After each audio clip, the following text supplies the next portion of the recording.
그날 은혜, 엠버가 아이를 낳았을 때 가족 중 아무도 나에게 그 사실을 알려주지 않았다. 나는 나중에 가족이 아닌 다른 사람에게서 그 소식을 들었다. 아무 말도 하지 않았다. 실망감을 꾹 삼키고 병실 밖에서 꼬박 24시간을 지켰다.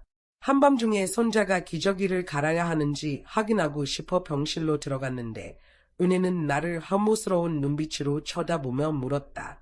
손 씻고 왔어요. 남편, 정민과 아들, 재훈은 아무 말도 없이 옆에 서 있었다. 마치 아무것도 못 본 척, 못 들은 척하며 오히려 나에게 은혜를 잘 보살피라고 했다. 좋아. 아무도 나를 존중할 가치가 없다고 생각한다면 나도 더 이상 붙잡을 이유가 없었다. 다음 날 아침 나는 짐을 싸고 여행을 예약했다. 은혜가 아기를 낳은 지 얼마 되지도 않았는데 여행을 간다고요. 누가 은혜랑 아기를 돌본다는 거예요. 엄마, 제정신이에요. 대체 무슨 생각을 한 거예요? 재훈과 정민은 내가 무슨 큰 죄라도 저지른 사람처럼 나를 노려보았다. 하지만 내가 느낀 건 깊고 공허한 허무함뿐이었다. 나는 20살에 정민과 결혼했고 21살에 재훈을 낳았다. 지난 30년 동안 나는 이 가정을 지치지도 않고 돌봤다. 청소, 요리, 정리, 희생. 하지만 내 모든 노력은 당연하게 여겨졌고 그들의 삶 속에서 나는 배경음처럼 취급되었다. 나는 재훈을 향해 물었다. 내가 내 밥을 하고 내 빨래를 하는 살아있는 가정부 말고 내가 누군가에게 나를 엄마라고 소개한 적은 있니? 내 아기의 기저귀를 갈아주려 했더니 은혜가 나보고 일회용 장갑부터 끼라고 하더라. 내가 그렇게 더럽니? 내가 20일 넘게 신생아를 돌보고 있는데 이 집에서 누가 한 번이라도 내가 힘들지 않냐고 물어본 적 있니? 그런데 내가 하루 나가 있으니까 바로 2명의 전담 부모를 고용해서 시내 새로 설정한 이름 아기를 돌보게 하더라. 시내는 겨우 하루 여기 있었는데도 그녀가 지칠까 봐 걱정이라니. 재훈은 내 시선을 피하며 악한 목소리로 변명했다. 엄마, 너무 민감하게 굴지 마세요. 은혜도 엄마 때문에 기분이 안 좋잖아요. 산후조리가 우선이에요. 저밖에 없는 아들인데 나중에 제가 엄마를 안 돌보면 어쩌려고 그러세요? 웃음이 나왔다. 이게 내가 그렇게도 정성을 다해 키운 아들이라고. 결혼한 지 6개월도 안 돼서 벌써 나를 끊어낼 생각을 하고 있다니. 그래, 그럼 나중에 시내나 잘 돌봐. 나한테는 신경 쓰지 말고. 나는 그냥 요양원에나 들어가면 되겠네. 재훈은 내가 물러서지 않자 짜증이 난 듯 정민을 향해 소리쳤다. 아빠, 뭐라도 좀 말해보세요. 은혜는 매일 시내를 돌보느라 지쳤단 말이에요. 정민의 얼굴은 어두워졌다. 혜진, 새로 설정한 이름. 대체 뭘 바라는 거야?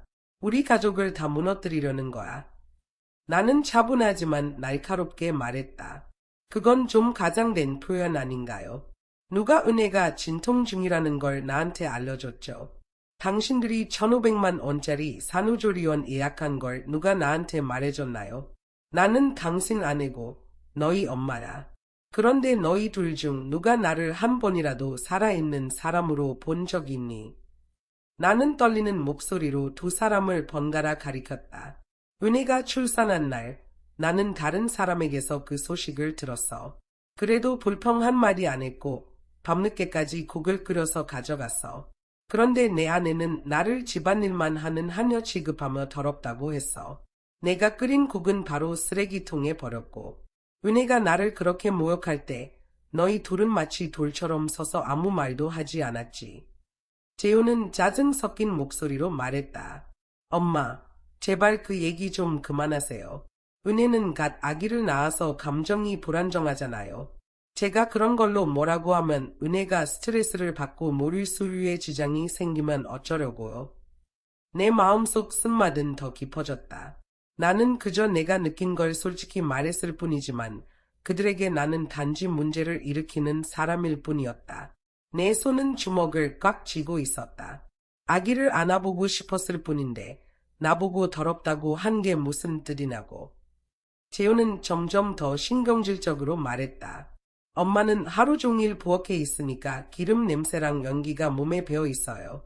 솔직히 저도 그 냄새를 못 참겠는데 갓난아기가 어떻게 참겠어요. 나는 테이블을 3개 내리쳤다. 그런데 애 내가 해준 밥을 먹을 때는 내가 더럽다고 생각하지 않니? 내 목소리는 갈라졌고 목에 걸린 울음 때문에 말하기가 힘들었다. 정민은 마침내 자리에서 일어나 차갑게 말했다. 지금 너무 감정적이야. 이런 얘기는 나중에 하자. 우선 진정하고 저녁에 아채국이랑 달구이를 준비해서 병원에 6시까지 가져다줘. 산후조리 중인 사람은 영양이 중요하잖아. 병원 음식만으로는 부족하니까. 시내도 굶으면 어지럽고 속이 안 좋다잖아. 저녁은 일찍 준비해서 가져가는 게 좋을 거야. 그들은 문을 쾅 닫고 나가버렸다. 떨리는 손으로 얼굴을 팔을 묶고 더 이상 눈물을 참을 수 없어 울음을 터뜨렸다. 가슴이 찢어질 듯한 울음소리가 거실에 울려 퍼졌다. 울면 울수록 숨이 막히는 것 같았다. 나는 프랭크, 정민, 결혼하기 위해 모든 것을 포기했다. 내 가족 모두가 반대했을 때도 나는 그를 선택했다. 그에게는 아무것도 없었다. 빈손과 빈 약속뿐이었다. 나는 그의 곁에서 모든 고난을 함께하며 그의 회사를 처음부터 함께 일구어냈다. 그가 전통적인 아내와 어머니를 원한다고 말했을 때 나는 내 커리어를 포기하고 전업주부가 되었다. 내 인생을 이 가족에 바쳤지만 결국 나는 그들의 삶에서 부수적인 존재로만 여겨졌다. 그들은 한 번도 나를 온전히 사람으로 보지 않았다. 그리고 이제 나는 50살이 되었다. 내 인생의 반평생이 지나서라 그들의 진짜 모습을 보게 되었다. 그들은 철저히 이기적이었다. 나는 거실에 홀로 앉아 몇 시간 동안 생각에 잠겼다. 그러다 6시 5분 전화가 울렸다. 누구세요? 엄마, 지금 5분 늦었잖아요. 저녁은 어디 있어요? 대체 뭘 하려는 거예요? 재훈의 목소리는 분노로 가득 차 있었다. 나는 조용하고 차분하게 대답했다. 나는 내 엄마지. 내 하녀가 아니야. 냉정하게 말했다. 내 아내가 밥을 못 먹었다면 남편인 내가 뭘 하고 있었던 거니?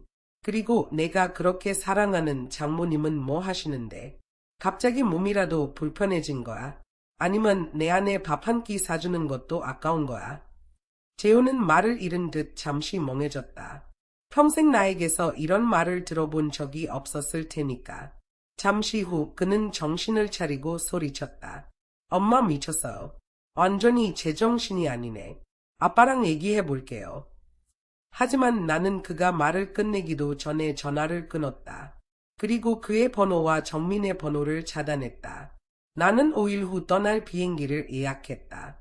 그리고 침실로 들어가 짐을 싸기 시작했다. 서치 몇 벌을 접고 있는데 정민의 운전사가 문 앞에 나타났다.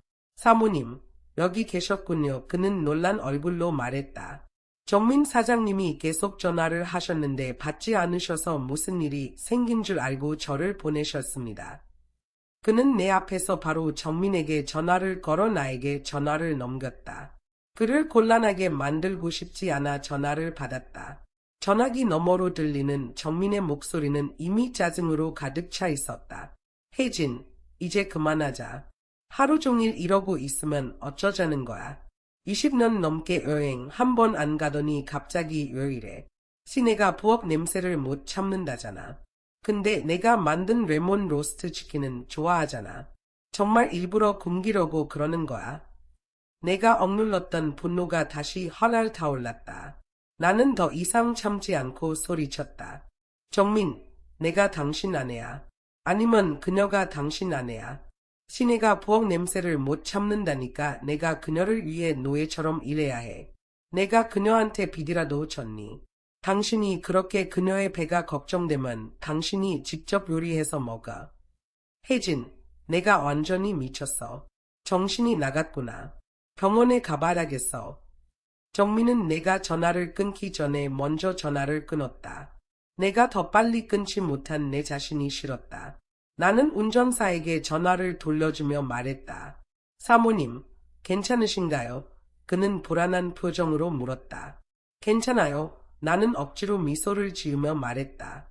하지만 앞으로 당신의 도움이 더 필요할 것 같네요. 저도 사람이 당신에게 전화해서 제가 어디 있냐고 물으면 이렇게 전해주세요. 제가 오늘 죽는다 해도 그들에게는 아무 상관없을 겁니다.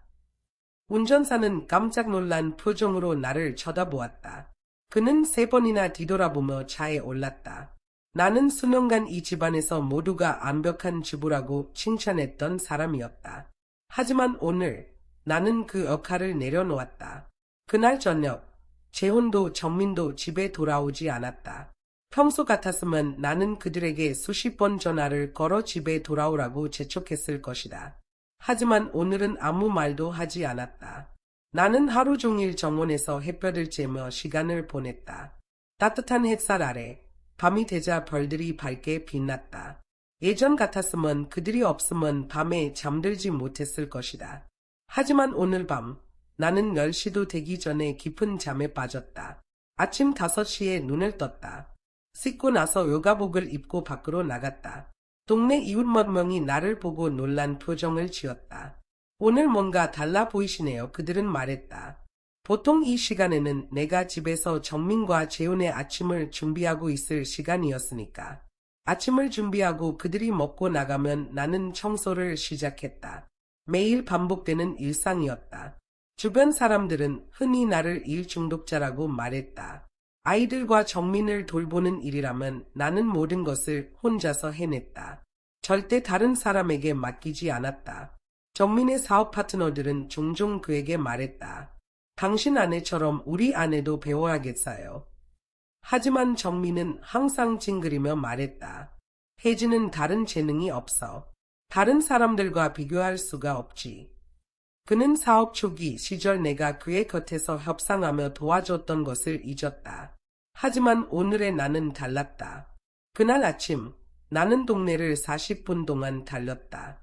땀을 흠뻑 흘리고 집에 돌아와 뜨거운 샤워를 했다. 그리고 나를 위해 맛있는 아침을 준비했다. 나는 정원에 앉아 경치를 감상하며 음악을 듣기 시작했다. 평화로운 시간을 즐기고 있던 나는 휴대폰을 여럿이 내가 소셜미디어에 올린 새로운 사진을 보고 심장이 멎는 줄 알았다. 사진 속에서 프랭크, 정민은 부엌에서 요리를 하고 있었다. 평생 프라이팬조차 만져본 적 없는 사람이 말이다. 한 장의 사진에는 그가 직접 준비한 어젯밤의 저녁 식사가 담겨 있었다. 신선한 재료로 만든 화려한 요리였다. 또 다른 사진에는 그가 아침에 시내를 위해 정성껏 커피를 내리고 있는 모습이 찍혀 있었다. 나는 사진 아래 달린 댓글들을 바라보았다. 모든 댓글이 정민을 칭찬하고 찬사를 보내며 좋아요를 누르고 있었다. 잠시 망설이다가 나는 댓글을 남겼다. 결혼 20년이 넘었는데 오늘 처음으로 남편이 요리 자격증이 있다는 사실을 알게 됐네요. 안타깝게도 저는 한 번도 그 요리를 맛볼 기회가 없었어요. 얼마 지나지 않아 정민이 문을 거칠게 열고 집으로 들어왔다. 문을 쾅 닫으며 소리쳤다. 혜진, 대체 뭘 하려는 거야? 나는 조용히 커피잔을 내려놓고 그를 바라보았다. 그건 내가 당신에게 묻고 싶은 질문이야. 정민은 넥타이를 포로바닥에 세게 내던졌다. 우리가 30년을 함께 살았는데 뭘 그렇게 질투할 게 있다고 그래. 내가 시내를 위해 요리하기 싫다길래 내가 대신 한 것뿐이야. 그런데 이렇게 난리를 치는 거야. 시내가 지금 울고 있어. 너 때문에. 울고 있다고? 나는 조용히 웃음을 흘렸다. 내가 대체 뭘 틀린 말을 했는데. 정민은 테이블을 뒤엎었다. 내가 먹던 아침 식사가 바닥에 흩어졌다. 계란, 토스트, 커피가 마치 버려진 쓰레기처럼 바닥에 널브러져 있었다. 그 순간 깨달았다. 정민이 나를 바라보는 시선이 바로 저 바닥에 흩어진 음식과 같다는 것을. 무가치하고 중요하지 않고 쉽게 버릴 수 있는 존재로 여겨졌다는 것을.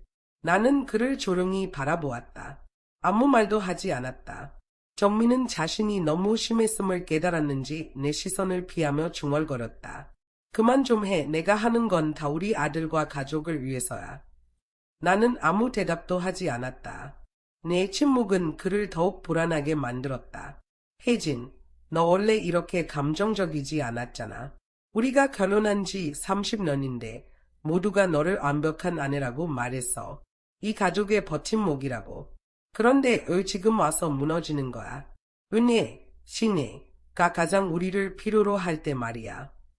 내 침묵은 그를 더욱 초조하게 만들었다. 그는 계속 말했다. 여행은 잊어버려. 내가 부모 2명을 더 고용할게. 은혜랑 시내를 도와줄 사람이 더 필요하잖아. 너는 그냥 집에 남아서 진정 좀 해. 은혜가 태어나면 집으로 올 거야. 내가 요리를 해줘야 하니까 내가 그 집으로 들어가서 은혜를 돌봐야 해. 재훈이 산후조리 식단 가이드를 작성해서 내 폰으로 보낼 거야. 여도. 집을 나가기 전 정민은 바닥에 떨어진 넥타이를 집어들었다. 그는 넥타이를 펴서 조심스럽게 접고 재킷 주머니에 넣었다. 파란색 바탕에 하얀 줄무늬가 있는 넥타이. 그가 가장 싫어하는 색깔이었다. 그런데도 오늘은 그것을 소중히 다루는 듯했다. 그때 내 폰이 울렸다. 재훈에게서 온 메시지였다. 엄마, 아빠가 이미 말씀드렸겠죠. 여기 산후조리에 필요한 것들 리스트예요. 은혜랑 장모님은 평생 집안일을 안 해본 사람들이니까 요리할 때 꼭 뭘 먹고 싶은지 물어보세요. 은혜는 담백하고 순한 맛을 좋아하고 장모님은 매운 음식을 좋아해요. 은혜랑 아기 옷은 손빨래해야 하고 장모님 옷은 세탁기에 넣어두래요. 재훈은 한숨에 30개가 넘는 메시지를 보냈다. 그는 아내와 장모의 취향을 하나도 빠짐없이 기억하고 있었다. 하지만 내 생일은 한 번도 기억하지 못했다. 나는 답장을 보냈다. 오늘에서야 내가 나한테 이렇게 할 말이 많다는 걸 알게 됐구나. 웃기네. 지금까지 내가 먼저 물어보지 않으면 내가 나한테 3문장 이상 말한 적이 없었는데. 하지만 재훈은 내 말 속의 비꼼을 알아채지 못했다. 그는 계속 지시를 내렸다. 엄마, 다음 주 화요일 은혜 퇴원이에요. 은혜가 달콤탕이 먹고 싶다니까 미리 재료 준비해 두세요. 아, 그리고 은혜가 요즘 출산 후라 기분이 좀 예민하니까 또 엄마 음식 싫다고 하면 그냥 미리 요리해두고 은혜가 보기 전에 테이블에 놔두세요. 엄마가 안 보이면 아마 먹을 거예요. 나는 쓴웃음을 흘렸다. 아무 대답도 하지 않았다. 왜냐하면 내가 알고 있는 사실 하나를 재훈은 모르고 있었기 때문이다. 다음 주 화요일은 내가 여행을 떠나는 날이었다. 정민은 나에게 진정하라며 시간을 가지라고 했지만 그 후로는 한 번도 연락하지 않았다. 평소에는 집에 늦게 들어오던 사람이 이제는 모범 직원처럼 정시에 퇴근했다. 그는 매일 저녁 재훈의 집에 머물며 새로 발견한 요리 열정을 뽐냈다. 시내와 은혜 앞에서 자상한 아버지이자 남편 역할을 연기하며 그들의 마음을 얻으려 애썼다. 정민은 내가 시내를 다시 화나게 할까 봐 두려워했던 것이다. 그래서 그는 재훈과 함께 나를 그들의 소셜미디어에서 차단했다. 나는 은희의 공개 계정을 통해 그들의 행복한 가족 사진을 보았다. 웃고 따뜻하고 완벽하게 보이는 가족의 모습. 그 안에 나는 없었다. 화요일은 생각보다 빨리 다가왔다. 공항에 도착하자마자 정민에게서 전화가 왔다. 어디야? 공항이야. 나는 간단히 대답했다. 거기서 기다려. 재훈이 너 데리러 갈 거야. 보안 검색대를 거에 통과하려는 순간 재훈이 휠체어를 밀고 어머니를 데리고 다가오는 모습이 보였다. 할머니, 재훈은 가장되게 말했다. 엄마를 좀 말려주세요. 뭔가 분명히 잘못됐어요. 지금이야말로 여행 갈 때가 아닌데요. 재훈, 내 할머니 심장 상태가 좋지 않은데 왜 이렇게 괴롭히는 거니? 나는 재빨리 보안 검색대를 통과하고는 돌아서서 재훈의 뺨을 때렸다. 재훈은 충격을 받은 얼굴로 나를 바라보았다. 내가 그를 22년 동안 키우면서 한 번도 손을 댄 적이 없었지만 나는 단 한순간도 후회하지 않았다. 엄마. 재훈은 더듬거리며 말했다. 나는 목이 메었다. 그때 어머니가 손을 흔들며 나를 진정시켰다. 얘야, 내가 화난 거 알아. 가고 싶은 대로 가. 우리 걱정하지 말고 내가 기분 좋아질 때까지 시간을 가져. 그리고 내가 이혼을 결심한다면 내 아버지와 나는 널 지지할 거야. 할머니, 재훈은 소리쳤다. 그러자 어머니가 그의 반대쪽 뺨을 때렸다. 이건 내 엄마를 위한 거야. 어머니는 단호하게 말했다. 내가 어떻게 너 같은 배은망덕한 놈을 키웠을까? 이 말을 듣고 나니 더 이상 나를 붙잡는 끈이 없다는 기분이 들었다. 나는 단호한 발걸음으로 게이트를 향해 걸어갔다. 재훈의 부르는 소리가 뒤에서 메아리 쳤지만 나는 대답하지 않았다. 같은 시각, 집에서는 10일 동안 나에게 얼마디도 하지 않았던 정민이 긴 메시지를 보냈다. 혜진, 내가 공간이 필요하다고 했지만 이게 내가 일을 처리하는 방식이야. 오늘 은혜가 집에 왔는데 애 집이 청소도 안 돼 있었던 거야. 애 음식도 없어서. 애 하필 지금 여행을 떠난 거야. 재훈이 보낸 지침은 애 따르지 않았어. 내 말은 그냥 배경 소음이었니? 나는 밖에서 돈 벌며 열심히 일하고 있는데 넌 집안일 하나 제대로 못하고 너는 나한테 무슨 쓸모가 있는 거야. 그리고 내가 알다시피 우리 엄마 건강도 안 좋잖아. 10년 동안 내가 돌봐왔잖아. 그런데 갑자기 그걸 그만두면 어떡하라고. 내가 어디서 다른 사람을 구하라는 거야. 텍스트로도 모자랐는지 정민은 전화를 걸어 화를 폭발시켰다. 나는 차분히 대답했다. 시내가 완벽한 아내가 될 거라고 생각했잖아. 그녀에게 당신 엄마를 돌보라고 해. 나는 30년 동안 당신과 이 가족을 돌봤는데 당신은 나를 투명인간 취급했어. 이제 당신 하나가 사라지니까 당황스러운 거겠지.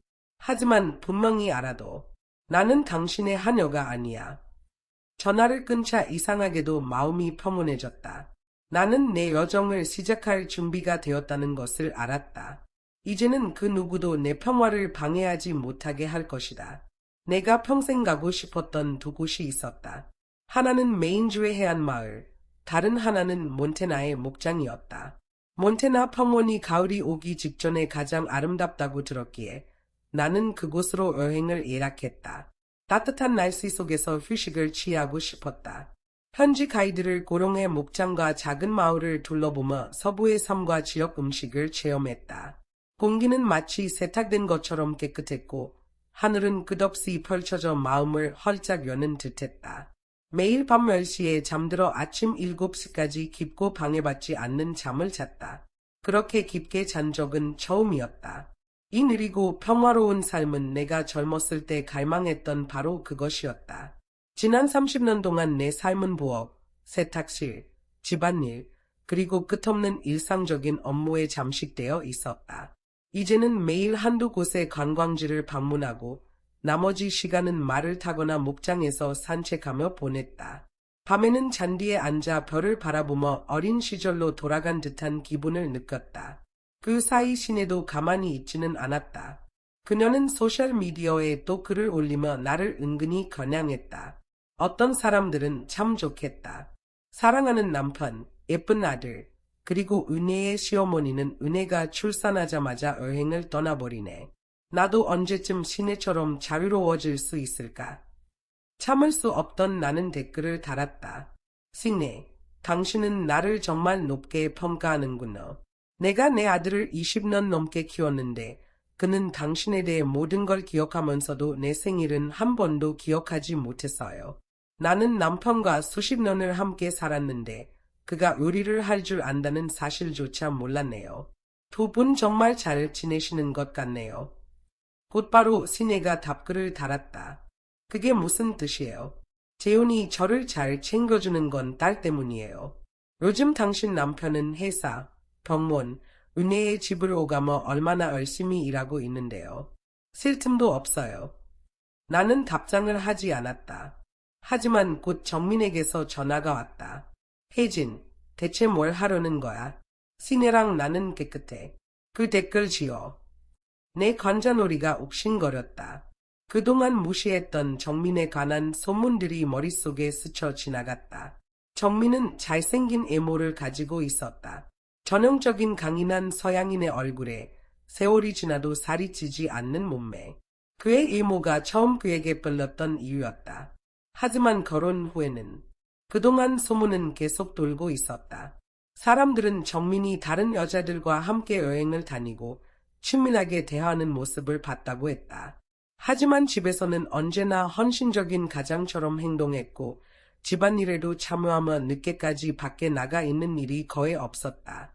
그래서 나는 그 소문들을 대수롭지 않게 여겼다. 하지만 재훈의 약혼식 날 밤 옆방에서 친척들이 나누는 대화를 우연히 듣게 되었다.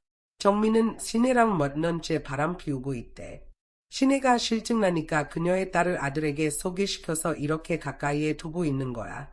정말 억거운 인간이지. 다른 사람이 경고했다. 조롱이 해 혜진이 들으면 안 돼. 하지만 그 말들은 이미 내 가슴 깊숙이 박혀버렸다. 그 순간 내가 수년간 외면해왔던 모든 것이 한꺼번에 머릿속에서 연결되었다. 내 직감은 그 소문들이 단순한 헛소문이 아니라는 것을 말해주고 있었다. 여행을 떠난 지 8일째 되는 날, 정민의 비서가 전화를 걸어 내가 언제 집에 돌아올 거냐고 물었다. 나는 느긋하게 대답했다. 내가 돌아가고 싶을 때 돌아갈 거예요. 얼마 지나지 않아 재훈이 전화를 걸어 다짜고짜 소리를 질렀다. 엄마, 벌써 8일이 지났어요. 대체 얼마나 더 있을 거예요? 재미 좀 봤으면 이제 그만 돌아오세요. 아기는 매일 울고 있고 은혜랑 신이는 아기를 돌볼 힘이 없대요. 부모가 만든 음식은 형편없고요. 제발 집에 좀 돌아오세요. 나는 한치의 망설임도 없이 전화를 끊었다. 여행 10일째 되는 날 정민이 다시 전화를 걸었다. 그의 목소리는 마치 업무 이야기를 하듯 차분했다. 혜진, 우리 결혼에 대해 너는 신경도 안 쓰는 거야. 나는 주저하지 않고 물었다. 당신이랑 신혜는 언제부터 시작된 거야? 잠시 침묵이 흘렀고 곧 그는 폭발했다. 너 미쳤어. 괜히 문제를 만들지 마. 나는 더 이상 캐묻지 않았다. 이미 답을 알고 있었기 때문이다. 그는 분노를 억누르며 우리 결혼을 유지하기 위한 조건들을 나열하기 시작했다. 이 결혼을 계속 유지하고 싶다면 내가 해야 할 일은 이거야. 첫째, 불평 없이 내 일상적인 필요를 챙기고 식사와 생활을 책임져. 둘째, 내가 너에게 애정을 기대하지 마. 사회적 행사에서만 행동하고 집에서는 내가 부르기 전까지 내 앞에 나타나지 마. 셋째, 내가 하는 모든 일과 말에 조심해. 내가 원할 때는 즉시 행동해야 한다는 걸 명심해. 넷째, 특히 은혜 앞에서 내 명성을 해칠 만한 행동은 절대 하지 마. 그가 말을 마쳤을 때 그는 마치 나에게 마지막 기회를 주는 듯 나를 내려다보았다. 그가 생각하기에 나는 여전히 이혼을 감히 꿈도 꾸지 못하는 순종적인 아내일 거라고 믿었던 것이다. 하지만 그는 틀렸다. 나는 더 이상 그런 여자가 아니었다. 나는 여행을 계속하며 앱 친구들과 제외하고 도시에서 가장 유명한 이혼 변호사 중 한 명을 만났다. 여행 20일째 되는 날 정민의 여동생 티나가 전화를 걸어왔다. 혜진, 언제 돌아올 거야? 엄마가 매일 소리를 지르고 밤마다 음식을 거부하고 있어. 우리 모두 미칠 지경이야. 그들은 겨우 20일 동안 그녀를 돌보고 있었는데도 이미 한계에 다다랐던 것이다. 반면 나는 그녀를 10년 동안 돌봐왔었다. 그들은 언제나 그녀를 돌보는 것이 내 의무라고 생각했다. 어차피 내가 다른 할 일이 없으니 시간을 의미 있게 보내려면 그 일을 해야 한다고 여겼다. 나는 단호하게 대답했다. 티나, 당신 엄마는 당신 책임이지 내 책임이 아니야. 당신 오빠는 항상 신혜가 완벽한 여자라고 말하잖아. 왜 그녀에게 당신 엄마를 돌보라고 하지 않아? 놀랍게도 티나는 나와 다투지 않았다. 대신 그녀는 곧장 오빠에게 가서 싸움을 벌였다. 남매는 신혜를 두고 격렬히 다퉜고 이후 티나는 다시 나에게 전화를 걸었다. 그녀의 목소리는 완전히 달라져 있었다. 혜진, 아까 내가 했던 말 미안해. 정민은 정말 나쁜 놈이야. 그 여자를 두고 나한테 소리 지르고 심지어 때리겠다고 협박했어. 그는 나한테 이렇게 말했어. 너는 우리가 고용한 하녀일 뿐이야. 그 여자는 내가 애지중지하는 공주야. 내가 곧 돌아오지 않으면 정말 이혼할 거야. 혜진, 제발 돌아가지 마. 그 여자의 진짜 모습을 정민이 보게 해야 해. 티나가 이렇게 말한 건 놀라웠다. 그녀는 한 번도 나에게 친절했던 적이 없었고 늘 나를 비난할 구실을 찾았던 사람이었다. 하지만 이유가 무엇이든 나는 그녀의 지지에 감사했다. 적어도 더 이상 나를 괴롭히지 않는다면 말이다. 여행 30일째 되는 날 돌아오는 비행기를 타기 직전 정민의 비서가 다시 전화를 걸었다. 가우슨 부인, 가우슨 씨께서 말씀하시길 앞으로 이틀 안에 집에 돌아오지 않으면 변호사를 통해 공식적인 이혼 통보를 보낼 거라고 하셨습니다. 나는 차분히 대답했다. 잘 됐네요. 제 변호사가 이미 통보서를 보냈으니 그의 우편함을 확인하라고 전해주세요. 비행기가 착륙했을 때 나는 정민의 대저택으로 돌아가지 않았다. 대신 부모님이 남겨주신 오래된 집으로 곧장 갔다. 수천 평에 달하는 대저택과 비교하면 이곳은 소박하고 작고 조용했다. 하지만 이곳은 내 것이었다. 집의 모든 공간은 오직 나만의 것이었다. 정민의 커리어가 성공하면서 우리의 결혼은 점점 아이와 가족을 위한 의무로만 남게 되었다. 그리고 매번 우리가 다툴 때마다 그는 항상 이렇게 말했다. 이 집은 내 거야. 마음에 안 들면 나가. 그는 심지어 비웃으며 말했다. 걔라도 20년 동안 있으면 정이라도 들겠지. 하지만 너는 그것조차 못해. 나는 그 말이 단순히 화가 나서 한 말일 뿐이라고 스스로를 위로하곤 했다. 하지만 이제는 알았다. 그 말은 그의 진심이었다. 이 집은 내 부모님이 초기에 투자한 것이었고 나는 항상 비상응으로 남겨두었다. 가끔씩 약간의 수리를 하면서 부모님이 노후에 쓰실지도 모른다고 생각했지만 이제는 이곳이 나의 피난처가 되었다. 나는 이틀 동안 집을 정리하고 필요한 가구를 들여놓으며 내가 원하는 대로 꾸몄다. 너무 지쳐서 베개에 머리를 대는 순간 잠들었고 아침 5시에 공원에서 조깅을 하며 하루를 시작했다. 그 자유, 그 고요함, 그리고 내가 삶을 통제하고 있다는 그 느낌은 내가 상상도 못했던 행복이었다. 심지어 나는 자동차를 사기 위해 딜러십에 갔다. 하지만 카드를 긁으려는 순간 판매원이 머뭇거리며 말했다. 죄송합니다, 고객님. 고객님의 계좌가 동결된 것 같습니다. 나는 얼어붙었다. 그 순간 전화가 울렸다. 정민이었다. 혜진, 그는 비웃는 듯한 목소리로 말했다. 20년 동안 내가 널 너무 잘해줬지. 이혼하고 싶다고. 좋아. 이혼 후의 삶이 어떤지 제대로 보여줄게. 그의 목소리는 악의로 가득 차 있었고 내 등골을 서늘하게 만들었다. 20년 동안의 가정생활은 나의 날카로운 감각을 무디게 했고 본능을 악화시켰지만 지금은 완전히 깨어난 상태였다. 나는 가장 친한 친구 수잔에게 전화를 걸어 $50,000를 빌려달라고 부탁했다. 그녀는 전화기 너머로 분노에 차 있었다. 남자란 놈들은 다 똑같아. 돈 좀 생기면 자기 옆에 있던 사람들을 다 잊어버리지. 아무것도 없던 시절 내가 옆에서 지켜줬던 걸 다 잊은 거야. 재훈이 결혼할 때부터 뭔가 이상하더라. 정민이 시내를 위해 그렇게 애쓰는 걸 보고 뭔가 수상했어. 이제 보니 그때부터 둘이 몰래 만나고 있었던 거네. 정민은 내가 절대 떠나지 않을 거라고 생각한 거야. 내가 알아도 그냥 모른 척하고 남아있을 거라고 믿었던 거지. 나는 한숨을 쉬며 말했다. 내가 너무 악했나 봐. 수잔의 목소리가 부드러워졌다. 자책하지 마. 내가 이미 최고의 이혼 변호사와 상담 일정을 잡아놨어. 돈 걱정은 하지 마. 내가 다 처리할게. 너는 내 자신을 돌보는 데만 집중해. 나는 부모님께도 모든 것을 털어놓았다. 그들은 나를 꾸짖지 않았고 애 더 일찍 떠나지 않았냐고 묻지도 않았다. 아버지는 단지 이렇게 말씀하셨다. 두려워하지 마라. 내가 결심했다면 뒤돌아보지 말고 계속 나아가라.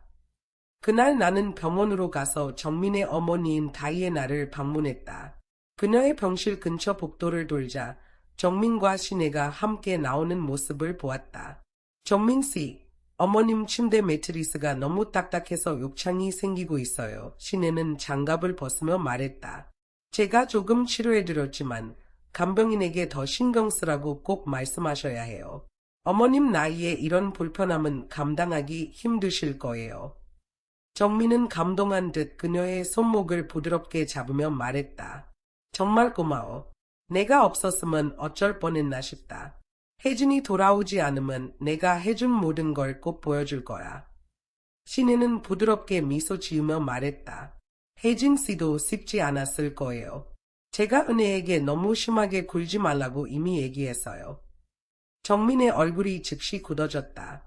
그 여자 얘기는 하지마. 너랑 은혜만이 착한 마음을 가졌지.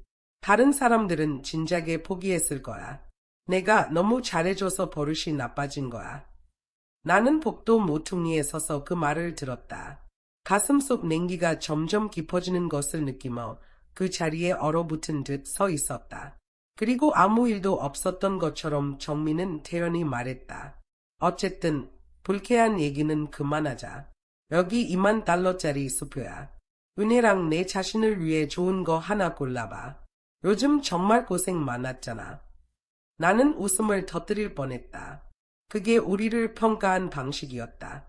나는 그와 아들, 그의 어머니를 수년간 돌봤지만 그는 나에게 한 달 용돈으로 300만 원도 안 되는 돈을 주면서 모든 일을 기대했다. 반면 시내는 병실에서 15분을 보내고 나올 때마다 2천만 원을 받아갔다. 내가 무언가를 사고 싶다고 하면 그는 항상 내가 낭비한다고 말했다. 나는 병실에 들어가지 않았다. 대신 돌아서서 집으로 향했다. 가는 길에 수전에게 전화를 걸어 중고 가구 및 명품 이탑 판매 서비스를 연결해달라고 부탁했다. 이제 그 집에 있는 내 물건들을 모두 정리할 때가 된 것이다. 집에 도착했을 때 수자는 이미 와 있었다. 그녀는 내가 들고 있는 상자를 보고 물었다. 진짜로 이걸 다 팔려고? 나는 고개를 끄덕였다. 오래된 건 다 버리고 새로 시작할 거야. 그동안 내가 아끼고 노력해서 모은 모든 것은 결국 나를 위한 것이 아니었어. 정민은 겉모습만 중시했지. 그는 항상 내가 매력적이어서 첫눈에 반했다고 말하곤 했어. 가정주부가 된 후에도 나는 내 몸매를 관리하고 애모를 가꾸며 그의 기대에 부응했어. 그가 필요할 때마다 나는 그의 TROP 안에 역할을 했고 그가 고른 드레스를 입고 그가 사준 가방을 들었지. 하지만 그것들은 모두 나를 위한 것이 아니었어. 완벽하고 행복한 가정을 연출하기 위한 소품에 불과했어. 그동안 내가 소중히 간직했던 물건들은 내 손에선 단지 정리 대상일 뿐이었다. 이틀 동안 팔 수 있는 모든 것을 팔아치웠고 그 돈이 계좌에 들어오자마자 전부 수잔에게 이체했다. 그리고 정민에게 짧은 메시지를 보냈다. 나 돌아왔어. 30분도 지나지 않아 그가 집에 나타났다. 집 안에 들어서자마자 텅 빈 공간을 본 그는 그대로 얼어붙었다. 이게 다 어디 갔어? 나는 침착하게 대답했다. 팔았어. 미쳤구나. 그는 눈에 불을 켜고 소리쳤다. 나는 맨발로 바닥을 걸으며 가볍게 말했다. 미친 거 아니야. 그냥 집을 좀 새로 꾸미고 싶었어. 이 집은 5년 전에 당신이 원하는 대로 꾸며졌잖아. 이 공간에서 내 것이었던 건 부엌과 1층 침실뿐이었어. 정민은 이를 악물고 말했다. 그래서 내가 돌아와서 내린 결론이 이거야. 이렇게 어리석은 선택을 하다니. 애초에 이 결론을 유지할 마음도 없었던 거지. 나는 그의 눈을 똑바로 바라보며 흔들림 없이 대답했다.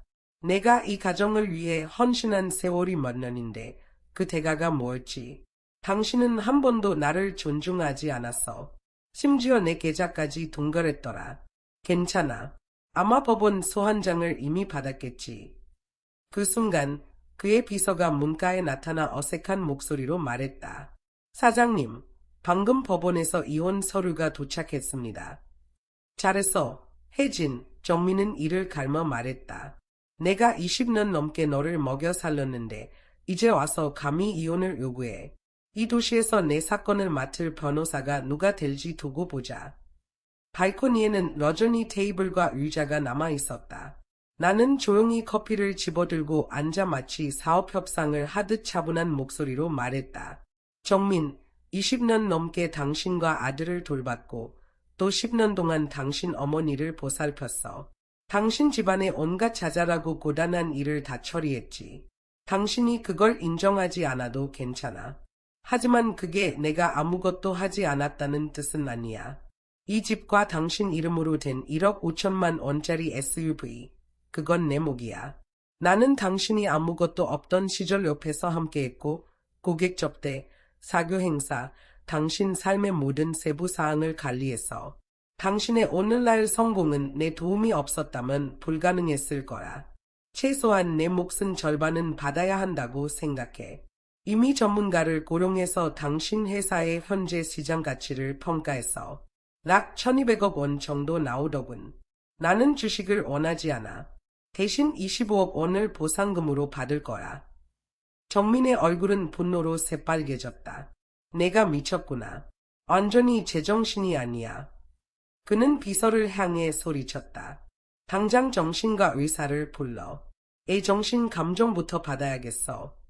나는 미동도 하지 않았다. 그의 이런 폭발은 새삼스러운 일이 아니었다. 그는 수년간 감정적으로 불안정했지만 나는 그동안 그것을 변명으로 덮어줬었다. 이제는 더 이상 그럴 필요가 없었다. 나는 그를 똑바로 바라보며 날카롭게 물었다. 당신이랑 신혜, 언제부터 시작된 거야?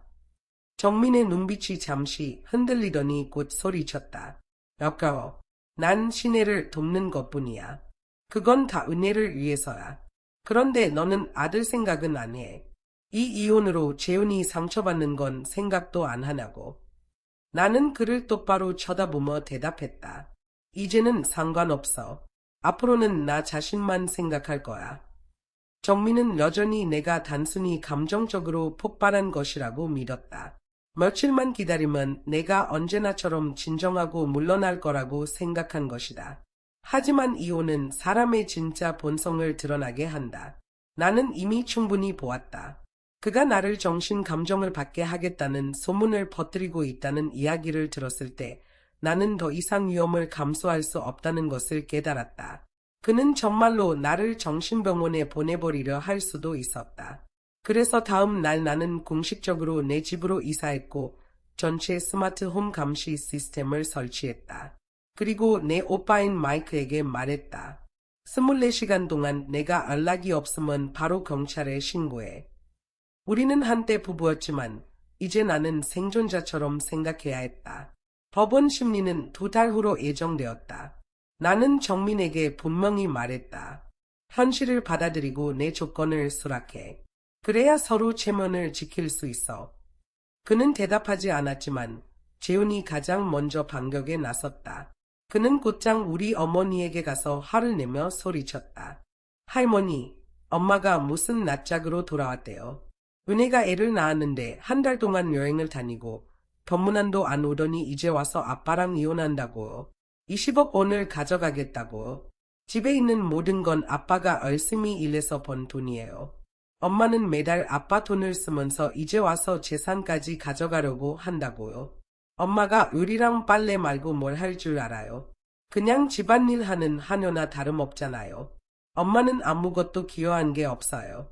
그런데도 지금 나를 피해 숨고 있다니. 엄마한테 전해주세요.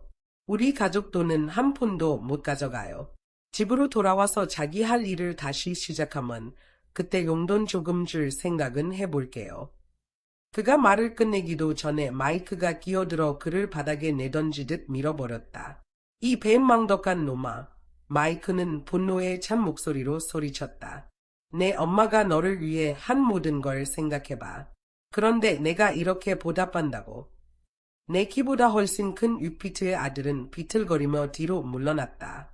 그는 바닥에 쓰러진 채 억지로 강한 척하려 애썼지만 감히 반항하지 못했다.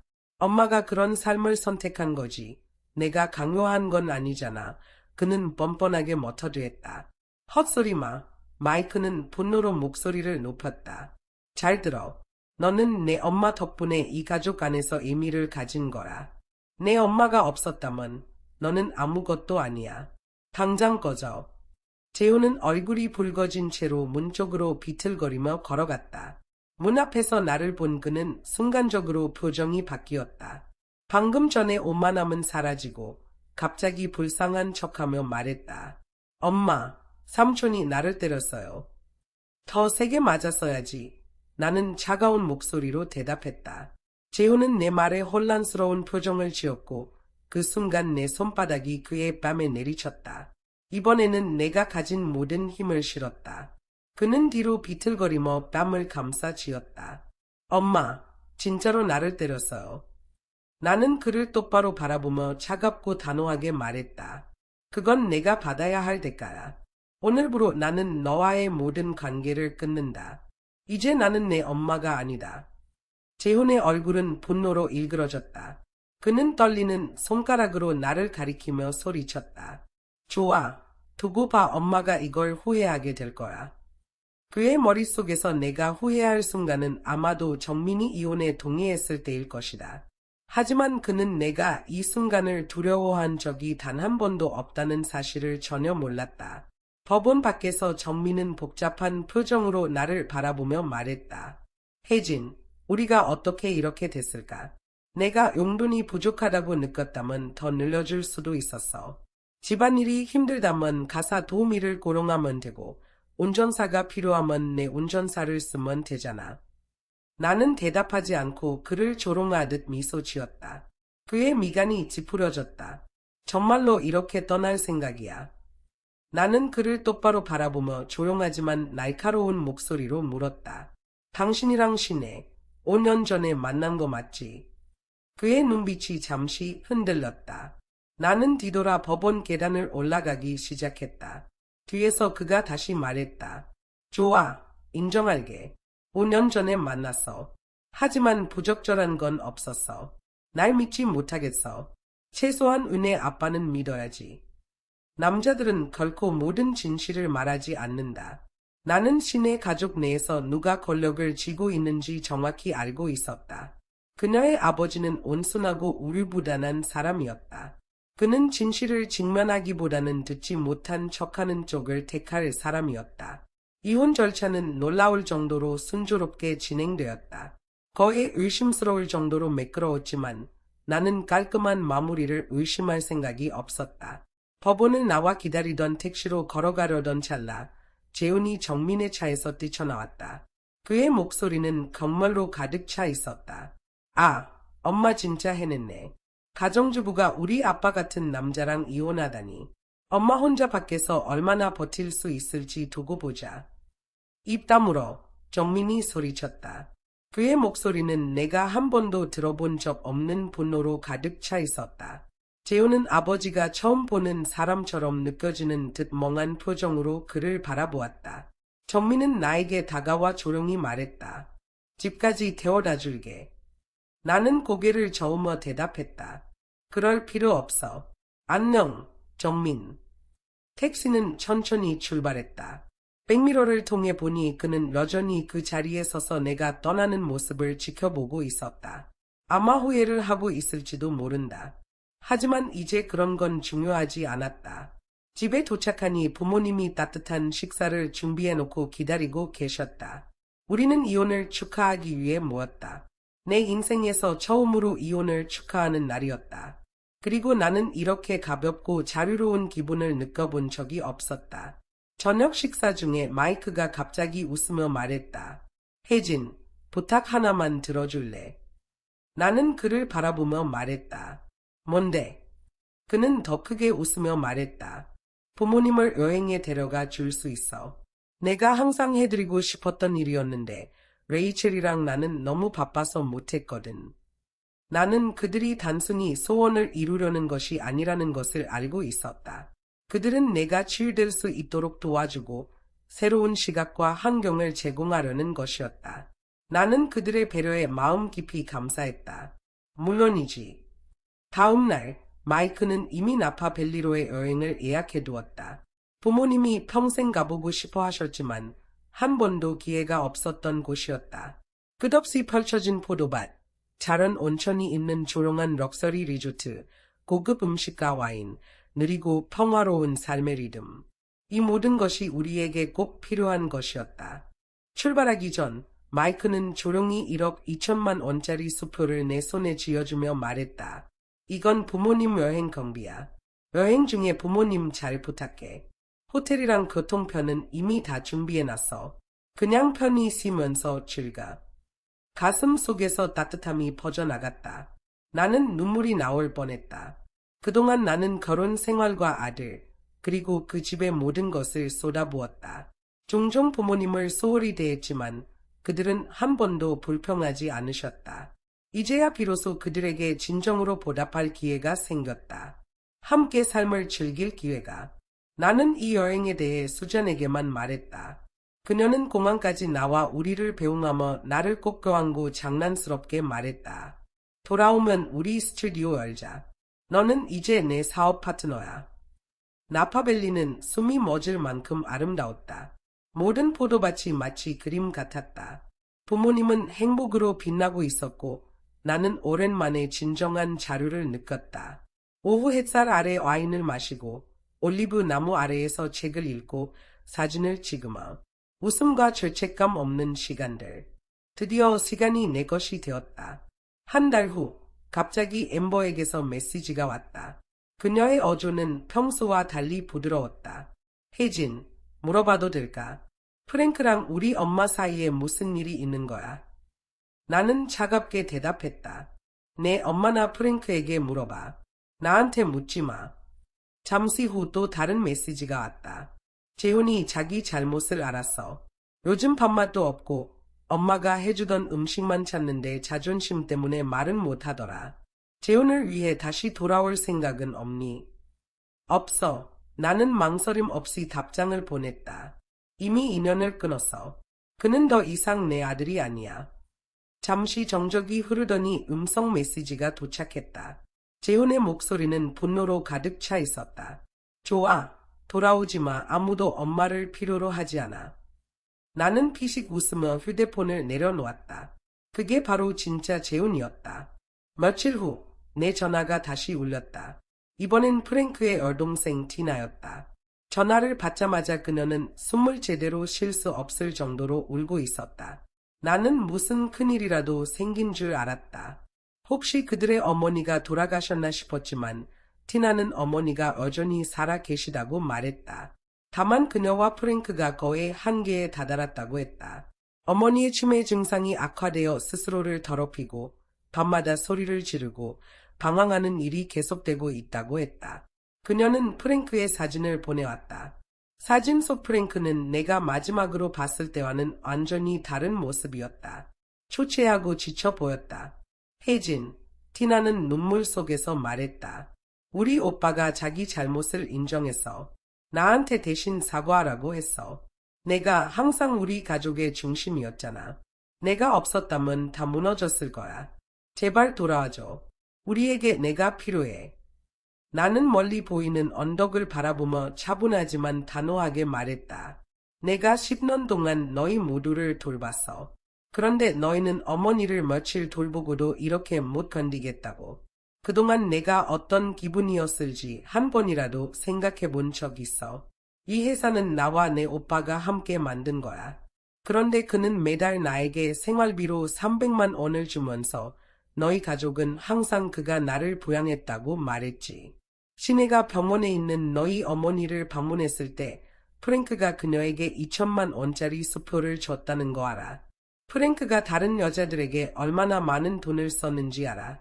다른 사람에게 부탁해. 나한테는 오지 마.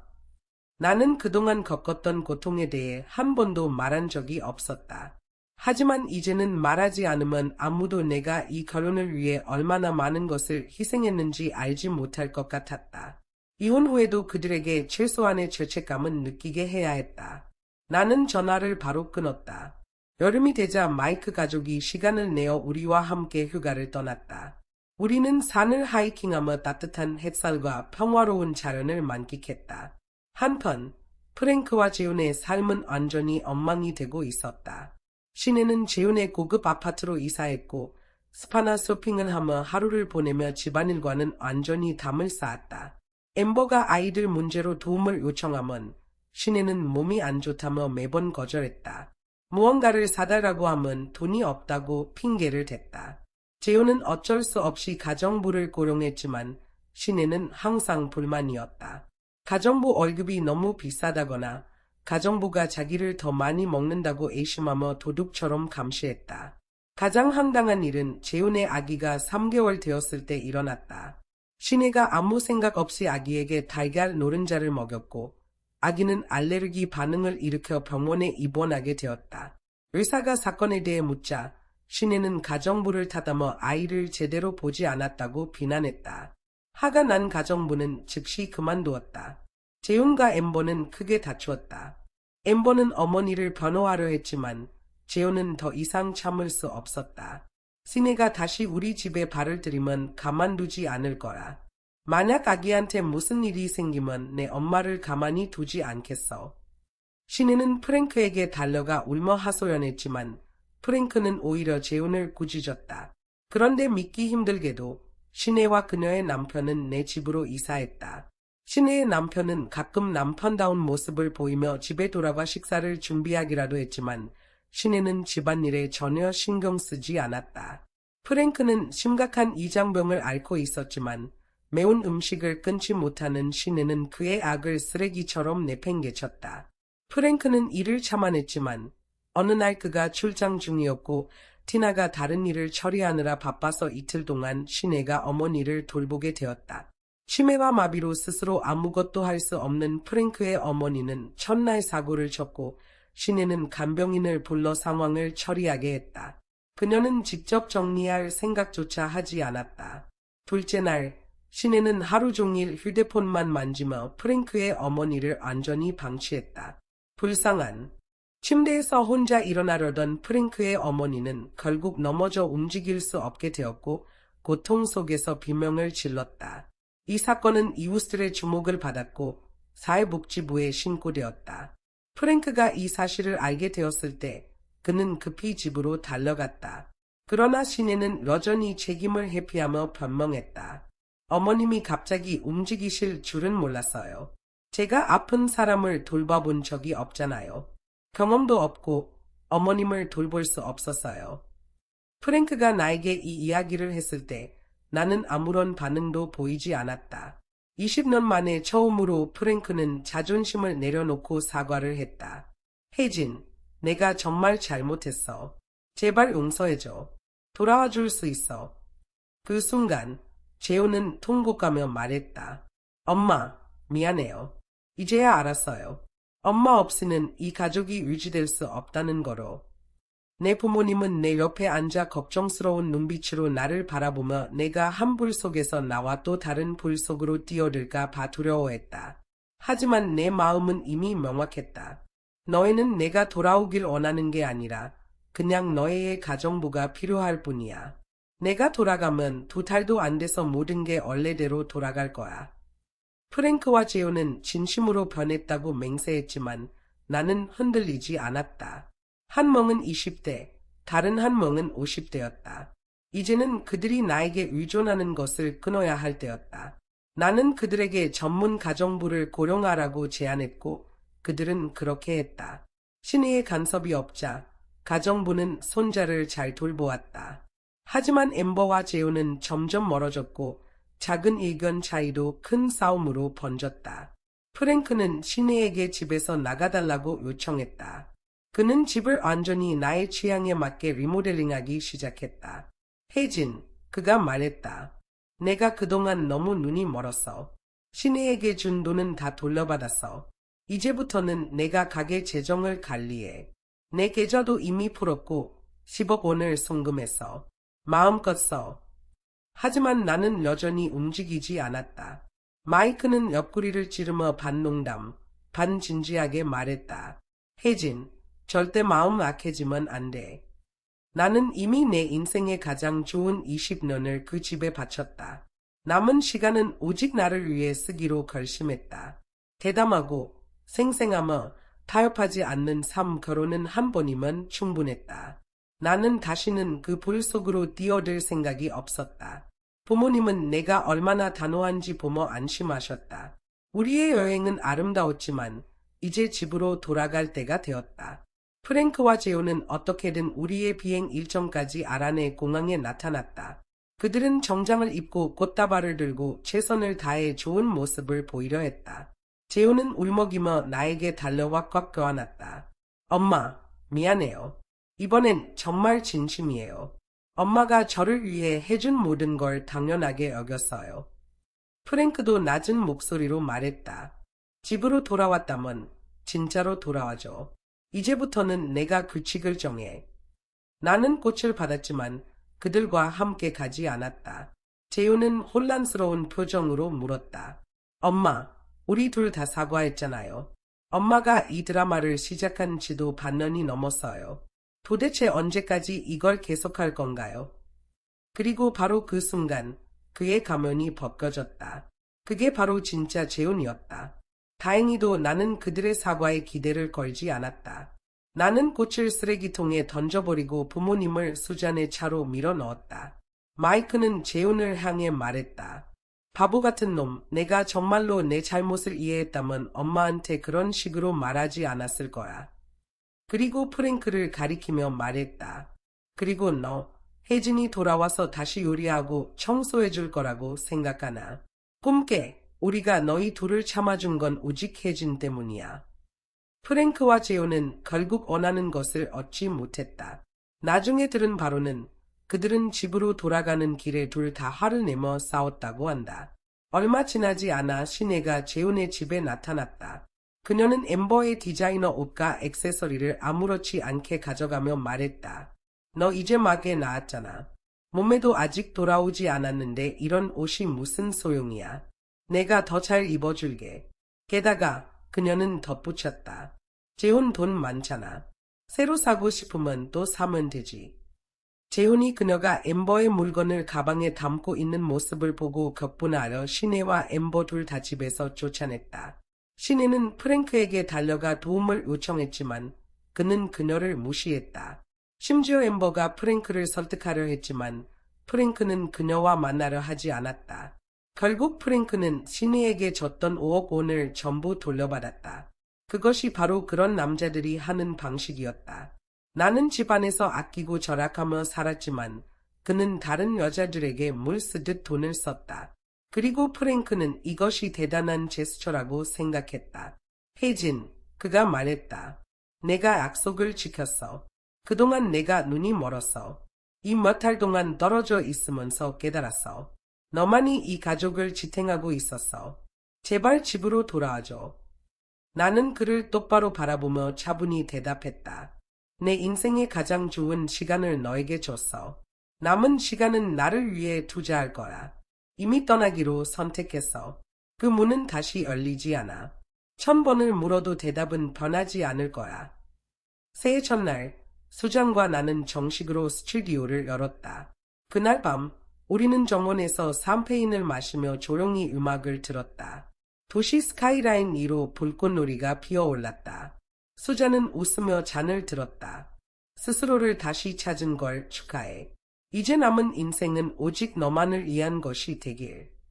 나는 그녀와 잔을 부딪히며 조용히 미소 지었다. 수잔의 인맥 덕분에 스튜디오는 빠르게 성장했고 우리는 첫 고객을 금방 확보했다. 한편 재혼과 엠버는 화해했다. 그들은 새로운 합의에 도달했다. 엠버는 그녀의 가족을 방문할 수 있었지만 더 이상 그 누구도 그들의 가정에 간섭하지 않기로 했다. 내 손길이 닿지 않으니 프랭크의 어머니는 봄이 오기 전 세상을 떠났다. 아마도 마침내 평화를 찾으셨겠지. 프랭크는 조용히 후회했다. 우리가 이혼하지 않았다면 그가 한 번 말했다. 어머니가 더 오래 사셨을지도 몰라. 프랭크는 시내에게 줬던 돈을 모두 돌려받았다. 엠버는 심지어 프랭크가 시내의 어머니에게 줬던 모든 선물을 돌려줬다. 시내에게는 드라마틱한 몰락은 없었지만 심각한 병에 걸렸다. 그녀의 가족은 이제 그녀가 저지른 일들을 알게 되었고 점차 그녀를 명절이나 모임에 초대하지 않기 시작했다. 그녀의 남편은 점점 더 차가워졌고 남아있던 애정마저 서서히 처리했다. 큰 스캔들이나 폭발적인 사건은 없었다. 단지 천천히 질식하듯 고립되어 갔다. 프랭크의 비서가 어느 날 나에게 이 모든 이야기를 전해주었다. 그때 재혼은 뒷마당에서 아이를 안고 저녁 식사를 준비하고 있었다. 나는 단지 미소 지었다. 프랭크는 여전히 내가 그와 재혼할 생각이 있는지 물었다. 나는 늘 했던 대답을 반복했다. 이번 생에서는 절대 없어. 나는 다시는 누구를 위해서든 결혼이라는 족쇄를 차지 않을 것이다.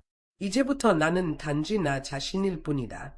누군가의 아내도 누군가의 엄마도 아니다. 단지 드디어 나 자신에게 돌아와 자유롭게 숨 쉴 수 있는 한 여인일 뿐이다.